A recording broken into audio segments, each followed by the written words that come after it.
کیا ملے گا اس جلسے سے؟ میں پہلی بات ہی بتا دوں کہ سب سے بڑی خوشخبری یہ ہے کہ جہاں حضور کے نام کی محفل سج جاتی ہے، جتنے لوگ آ جاتے ہیں اللہ سب کے گناہ معاف فرما دیں۔ یہ اس کا پہلا فائدہ۔ اور دوسرا فائدہ اس کا یہ ہے کہ ہمارے اکثر نوجوان اور بزرگ اور ذمہ دار حضرات، انہیں اتنی مہلت اور اتنی فرصت نہیں مل پاتی کہ وہ روزانہ 1 گھنٹے کے لیے بھی مدرسہ جا سکے یا 1 گھنٹے کے لیے روزانہ خانقاہ جا سکے۔ ان کو اتنی فرصت نہیں مل پاتی ہے کہ وہ کتاب لے کر کے اپنی ضرورت کے معاملات کو روز جا کر کے حل کر سکے۔ صحیح بات یہ ہے کہ جب یہ محفل سال میں 1-2 بار سج جاتی ہے نا، تو ہماری قوم کے اندر ایمان کی اور حرارت پیدا ہو جایا کرتی ہے۔ یہ اس کا دوسرا فائدہ ہے۔ اس کے بے شمار فائدے اگر میں گناؤں فردن تو بہت ہیں، مگر ہم سب سے بڑا فائدہ بس یہ سمجھتے ہیں، اور میں سمجھتا ہوں کہ یہ چھوٹے چھوٹے بچے جو بیٹھے ہوئے میری نظروں کے سامنے، ان کو اب تک سونا چاہیے تھا، اور کچھ بچے سو بھی گئے ہیں، سبحان اللہ۔ جو سو گئے انہیں اٹھانا مت بیٹھے، ان کو بالکل مت اٹھانا۔ میں اس چیز کا قائل نہیں کہ جو حضور کی محفل میں بیٹھے اسے جگایا جائے، کیونکہ میں یہ مانتا ہوں اگر حضور کی محفل میں آنکھ لگ جائے اور خواب آئے تو پھر خواب میں حضور ہی آیا کرتے ہیں۔ تو میں یہ سمجھتا ہوں کہ یہاں جتنے لوگ بیٹھے ہیں اسی امید پہ بیٹھے ہیں، سناغ آپ ہر عاشق کے گھر تشریف لاتے ہیں، سناغ آپ ہر عاشق کے گھر تشریف لاتے ہیں، میرے گھر میں بھی ہو جائے چراغاں یا رسول اللہ۔ اسی امید نے اتنی رات تک بٹھا رکھا ہے، اور اسی امید نے مدینے کی راہ پہ نظر جما کے بٹھا رکھا ہے۔ ساری دنیا کو نیند آ گئی ہے، ان کا دیوانہ بیدار ہے، آپ ہی فیصلہ کیجئے یا نبی، کون جنت کا حقدار ہے۔ آپ ہی فیصلہ کیجئے یا نبی، کون جنت کا حقدار ہے۔ ابھی آپ نے آل نبی اولاد علی حضور سید جمال اشرف دامت اللہ العالی سے حضور کی محبت کے حوالے سے مختصر انداز میں جامع گفتگو سن لی۔ اب میں چاہتا ہوں کہ حضرت کے قدموں کا جو لگا ہوا خاک کا ذرہ ہے اسے سر کا تاج بنا کے میں سفر کا آغاز کروں، اور اپنی بات کا آغاز میں میسج سے کروں کہ اس دور میں ہمیں دین کی قدر کرنی ہے۔ سمجھ گئے اتنی بات؟ میری نظر کے سامنے بوڑھا بچہ جوان ساری ایک ہے۔ اب میں اس کی کوئی رعایت نہیں کروں گا کہ یہ بات بڑے کو اچھی لگے گی کہ چھوٹے کو بری لگے گی۔ میں ایک بات بتا دوں، میں آئینہ ہوں، دکھاؤں گا داغ چہرے کے، جسے خراب لگے سامنے سے ہٹ جائے۔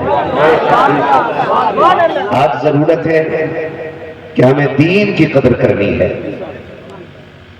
دین کی قدر کرنی ہے، اور دین اتنا سستا نہیں جتنا ہم نے سمجھ رکھا ہے۔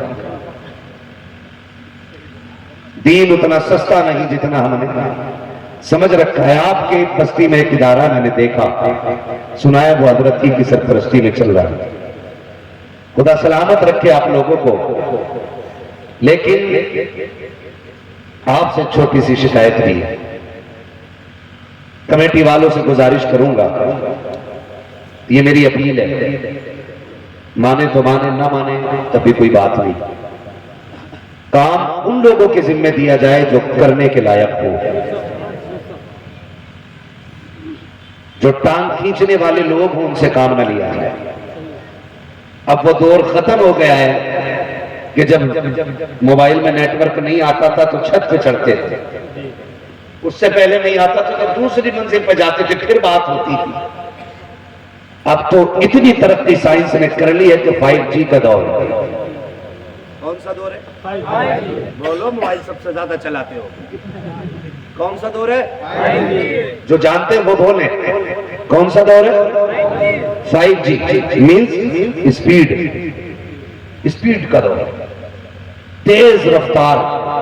اب وہ کامیاب ہوگا جو تیز چلے گا، اب وہ کامیاب ہوگا جو تیز چلے گا۔ آپریٹر صاحب اس کا تھوڑا ایکو کم کر کے آواز دے دیں، ریپیٹ تھوڑا زیادہ ہو رہی ہے اس کی، تاکہ بات سمجھ میں آ سکے۔ اب وہ کامیاب ہوگا کہ جو تیز چلے گا۔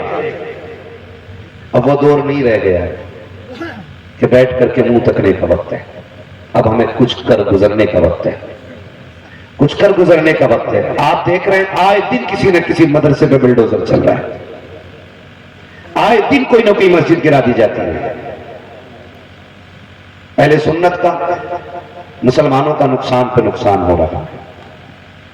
اس کے اور بھی اگر ہمیں یہ مان لیا جائے کہ چلیے اب عید ہیں تو اس کو حل کرنے کے اور بھی راستے نکالے جا سکتے تھے. ہم قانون کے آڑے نہیں آئیں گے کیونکہ ہندوستان ہمارا ہے اور ہم ہندوستان کے ہیں. ہم بھارت کے سنویدھان کا احترام کرتے ہیں. میں آپ سے یہ کہنا چاہتا ہوں کم سے کم جو ادارے بچے ہیں ان کی حفاظت آپ کریں, انہیں آپ مضبوط کریں. ہماری قوم کا رویہ یہ ہوتا ہے کہ کوئی بڑا پیر, بڑا علامہ, بڑا مدرسے کا چندہ لینے والا آ جائے تو ہم جھوٹ بھر بھر کے اس کی گود میں ڈال دیں. لیکن اگر کوئی چھوٹے مکتب کا بندہ آ کر کے آپ سے سوال کرے کہ بچوں کی تعلیم کے لیے ایک لوٹا خریدنا ہے تو لوگ ہنس کے کہتے ہیں آگے بڑھ, ٹوٹے پیسے نہیں ہیں. میں آپ سے پوچھنا چاہتا ہوں, میں جنگل سے اٹھ کے نہیں آیا, میں نے بھی بڑے ادارے میں تعلیم حاصل کی ہے. میں نے اپنے بزرگوں کی جوتیاں اٹھائی ہیں. یہ تجربے کی بنیاد پہ کہہ رہا ہوں.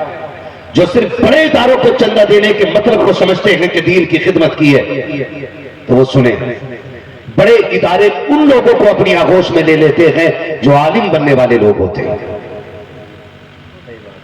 بہت غور سے میری بات سنیے. بڑے ادارے ان لوگوں کی کفالت کرتے ہیں جو حافظ یا قاری یا مولوی بننے کے لائق ہوتے ہیں. لیکن رہ گئے یہ مکتب جن کو تم نے ایک ادنا عمارت سمجھ کر کے نظر انداز کیا. تو جانتے ہو ان کا کارنامہ کیا ہے؟ آج جتنی سروں پہ ٹوپیاں دکھ رہی ہیں نا, یہ کسی جامعہ کا کمال نہیں ہے, یہ چھوٹے مکتب کا کمال ہوتا ہے. اگر آج آپ کو وضو کے فرائض یاد ہیں تو یہ کسی بڑے ادارے کا کارنامہ نہیں, یہ اسی چھوٹے مکتب کا کمال ہے جس میں میں اور آپ کبھی چھوٹے تھے تو قاعدہ سینے سے لگا کر کے جاتے تھے, کبھی ماں نے ٹوپی اڑائی, کبھی دوڑتے ہوئے ٹوپی پہنی, اور اسی مکتب میں جا کر کے جب ہم بیٹھے ہیں تو انہیں ناظرہ پڑھانے والے اور یہ سندل قرآن کی مشق کرانے والے, ہمیں بسم اللہ سکھانے والے اساتذہ نے بچپن میں وضو کے فرائض یاد کرائے تھے.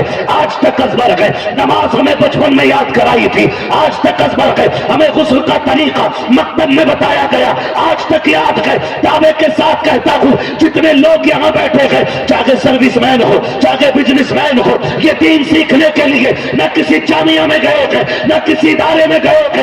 اگر انہوں نے دین سیکھا ہے تو مکتب سے سیکھا ہے. اگر مکتب بند ہو گئے, خدا کی قسم پھر کسی کو نماز جنازہ یاد نہیں ہوگی, پھر وضو کے فرائض یاد نہیں ہوں گے. آپ سے کہنا چاہتا ہوں اگر چاہتے ہو آنے والی نسل کو مضبوط کرو تو اپنے ادارے بعد میں پکے کرنا, اپنے گھر بعد میں پکے کرنا, اپنے مکتب کو پہلے مضبوط کرو, اس کے تعلیم کو مضبوط کرو. اس لیے کہ جو بنیادی دین دیتا ہے وہ کوئی دارالعلوم نہیں بلکہ یہ کہ چھوٹے مکتب دیا کرتے. نعرہ تکبیر, نعرہ رسالت, جشن عید میلاد النبی, جشن اصلاح معاشرہ, پیر طریقت, نعرہ تکبیر, نعرہ رسالت. بھائی پیسے پیروں پہ نہ ڈالیں, توجہ ہے سارے لوگوں کی. تو اپنے ان مکتب کو مضبوط کریں, آپ اس مکتب کو مضبوط کریں. اور تعلیم ایسی ہونی چاہیے, جلسے 60 کرا لو, عرس 75 کرا لو ہے, مگر لازم ہے کہ آپ بنیادی کام مضبوط کریں, بنیادی کام مضبوط کریں. اور گارنٹی کے ساتھ کہتا ہوں جن کے حروف ترجیح بچپن میں اچھے سے مشق کے ساتھ یاد ہو جاتے ہیں وہ پھر کسی درسگاہ میں فیل نہیں ہوتا ہے. اور جن کی مکتب کی تعلیم کمزور رہتی ہے, خطیب اعظم ہندوستان ہو گئے آج بھی خطبے نہیں پڑھے جاتے. کیوں؟ کیونکہ مکتب اچھا نہیں تھا. آپ اپنے مکتب کو مضبوط کریں گے انشاءاللہ. یہ دلی والی جماعت ہے نا ساری, اور بھی لوگ ہوں گے جو پردیس میں 4 پیسوں کے لیے وقت گزار رہے ہیں. سب سے گزارش کروں گا لوگوں اپنی جان کا صدقہ دیا کرو. اپنی جان کا صدقہ دیا کرو. قدم قدم پہ خطرے ہیں, قدم قدم پہ دشمن ہیں, قدم قدم پہ حاسد ہیں. ہماری موت پہ آج افسوس نہیں ہے. کتا مر جائے تو پورا ملک نوحہ کرتا ہے, اور مسلمان مر جائے تو کسی کے کان پہ جو نہیں رکھتی ہے. میں نوجوانوں سے کہوں گا اپنی جان کا صدقہ دیا کرو. اور صدقہ یہ ہے, ایک طریقہ بنا لو. میں زکوٰۃ نہیں بتا رہا ہوں آپ کو.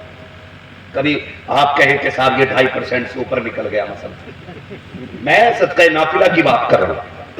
آپ اصول بنا لیں, ہم ہر مہینے جتنا کمائیں گے اس کا 5% اٹھا کر کے اپنے مکتب کے لیے نکال کے رکھیں گے. سبحان اللہ. ہر نوجوان 1% نکالنا شروع کر دیں. 1000 کمائے تو آپ اس میں سے 1% نکال دیں. 100 کمائے 1 روپیہ گولک میں ڈال دیں. یہ آپ کی جان کا صدقہ ہوگا, آپ کی جان کا صدقہ ہوگا. اگر آپ ایسے کرنے لگ گئے نا تو پھر دیکھنا کمائی میں بھی برکت عطا کرے گا اللہ, اور آپ کی عمروں میں برکت عطا کرے گا. کریں گے انشاءاللہ ایسا؟ کریں گے اپنے مکتب کو مضبوط انشاءاللہ؟ سارے وعدہ کریں انشاءاللہ. وعدہ کریں تب تقریر آگے بڑھے گی, ورنہ سلام ہوگا. ہاں ٹھیک ہے بھائی, توجہ ہے سارے لوگوں کی. کریں گے انشاءاللہ. آپ نے دعوت دی ہے تو آپ کو ٹارچر کروں گا میں فیس ٹو فیس بیٹھ کے. آپ کو تکلیف ہوگی باتوں سے, میں بولوں گا صاحب. تو کوشش کریں گے ہم اپنے اداروں کو مضبوط کریں گے انشاءاللہ. دین اتنا سستا نہیں ہے, بہت مشکل سے دین ہم تک پہنچا ہے, بہت مشکل سے. اس کے لیے مشقتیں اٹھائی گئی ہیں, اس کے لیے دشواریاں اٹھائی گئی ہیں, تب جا کے دین ہم تک پہنچا ہے. میں ایک بات کہتا ہوں, اسلام تیری نفس نہ ڈوبے گی حشر تک, تیری رگوں میں خون ہے زہرا کے لال کا. دین اتنا سستا نہیں جتنا سمجھ رکھا ہے ہم نے. ہمارا کیا, ہم تو مسلمان کے گھر میں پیدا ہو گئے, کان میں کسی نے اذان پڑھ دی اور آ کے کہا مبارک ہو حضور کی امت میں پیدا ہو گئے. آ کے بس یہی لگا نا, اس کے علاوہ تو کچھ لگا نہیں ہمارا دین پہ.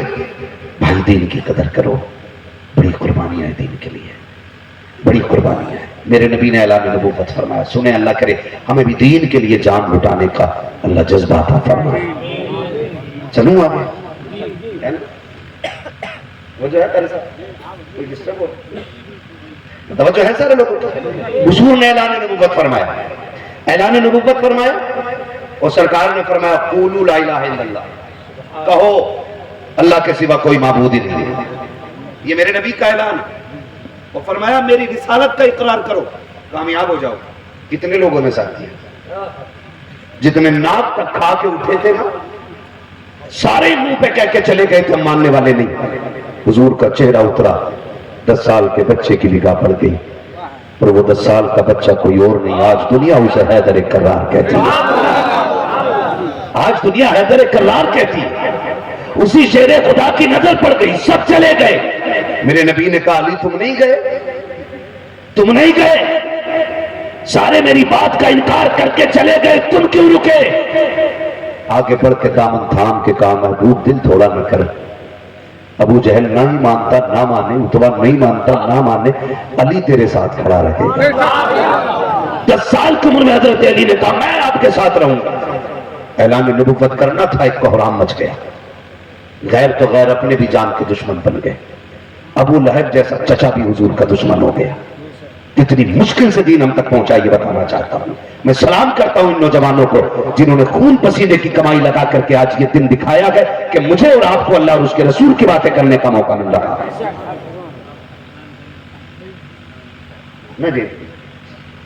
میں آپ سے کہنا چاہتا ہوں, آپ اپنی جگہ پہ بیٹھے رہیے گا. یہ صاحب اللہ تشریف لے جا رہے ہیں, کوئی پریشان نہ کرے. توجہ ہے سارے لوگوں کی. مصیبتیں اٹھائی گئی, آج ہمارا کچھ دین پہ نہیں لگا ہے, کوئی قربانی دین کے لیے نہیں گئی ہے. لوگ دشمن ہو کے جان کے سب نے اکٹھے ہو کے کہا ابو طالب, عبد المطلب کا انتقال ہو چکا تھا, تو حضور اپنے چچا جناب ابو طالب کی کفالت میں. ان کے پاس جا کے لوگوں نے شکایت کی, کہا سمجھاؤ اپنے بھتیجے کو, سمجھاؤ ورنہ اچھا نہیں ہوگا. کہا کیا ہوا؟ کہا وہ ہمارے خداؤں کو برا کہہ رہا ہے. چچا نے بلایا, بھتیجے بات کیا ہے؟ حضور نے بات رکھی. کہا یہ لوگ آئے تھے کہہ رہے تھے جو مانگو گے دیا جائے گا.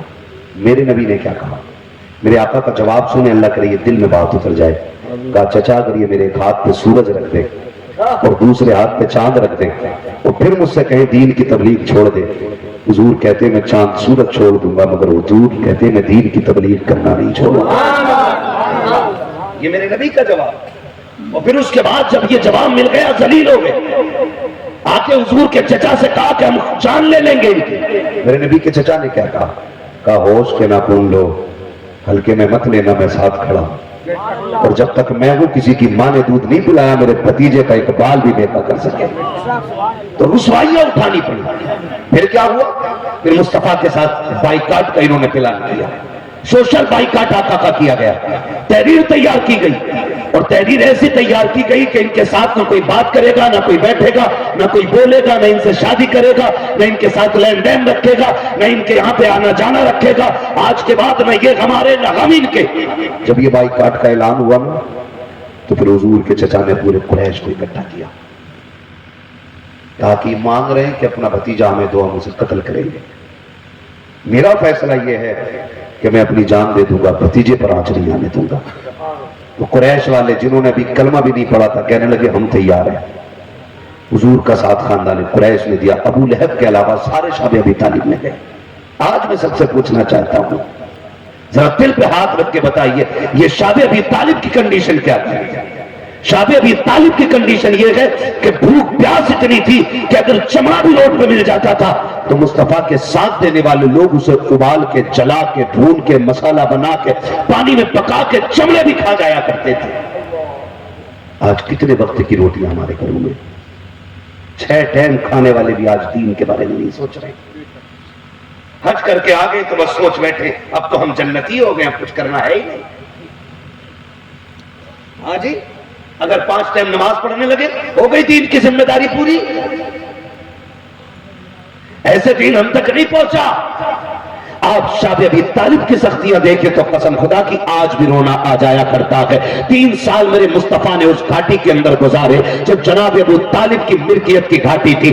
آپ اپنے ساتھیوں کو لے کر کے شاب ابی طالب میں گئے، اور قریش کا دشمنی کا عالم یہ تھا مکے والوں کا کہ وہ جو بھی چیز باہر سے آتی تھی کوئی بھی چیز مصطفیٰ کے چاہنے والوں تک پہنچنے نہیں دی جاتی ہے، ان سے پہلے خرید لی جاتی ہے۔ اب فاقوں کا عالم یہ کہ بچے ماؤں کی گود میں تڑپنے لگے ہیں، ماؤں کی گود میں بلکنے لگے، مگر مائیں بھی کیسی مائیں تھی، اپنے بچوں کو سینے سے لگا کے کہتی تھی شہزادو رونا مت ورنہ مصطفیٰ کے دشمنوں کو خوشی مل جائے گی۔ وہ بچے ایسے تھے جب ماؤں نے دھمکی دے کے کہا تھا کہ دشمنوں کو مسکراہٹ نہیں دینی ہے، ہم نبی کے ساتھ کھڑے ہیں، کوئی ہمارے نبی پہ ہنسنے نہ پائے۔ خدا کی قسم 6 سال کے بچوں نے اپنی آوازوں کو گلوں میں دبا دیا تھا لیکن دشمن کے کانوں تک نہیں جانے دیا تھا۔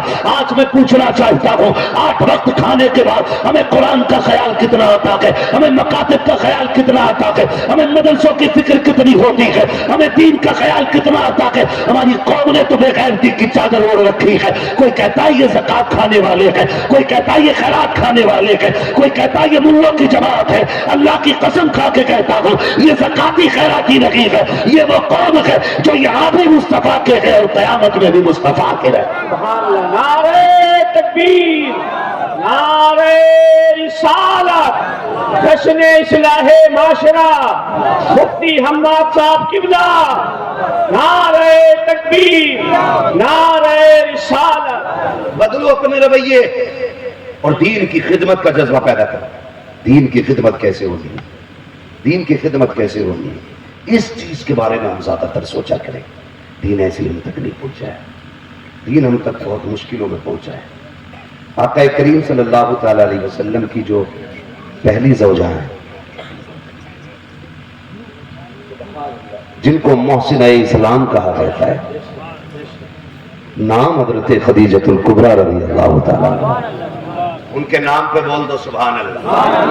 ان کے نام پہ بھی جو نہ بولے میں آج بس دعا کروں گا اس کی زبان بولنے کا حق ہی نہیں رکھتی ہے جو سیدہ خدیجہ کے نام پہ نہ بولے، اس لیے کہ یہ وہ ذات ہے جس کا اسلام پہ احسان ہے۔ میرے نبی نے کہا تھا لوگو کائنات پہ اسلام کا احسان ہے، میری خدیجہ وہ ہے جس نے اسلام پہ احسان کیا ہے۔ کون خدیجہ ہے؟ کون خدیجہ ہے؟ آج 10 لاکھ روپے میں داماد مل جاتا ہے۔ 4 بیٹے ہو گئے تو ابا انگلیوں پہ گن رہا ہے، 10 گڈو پہ ملیں گے، 10 پپو پہ ملیں گے۔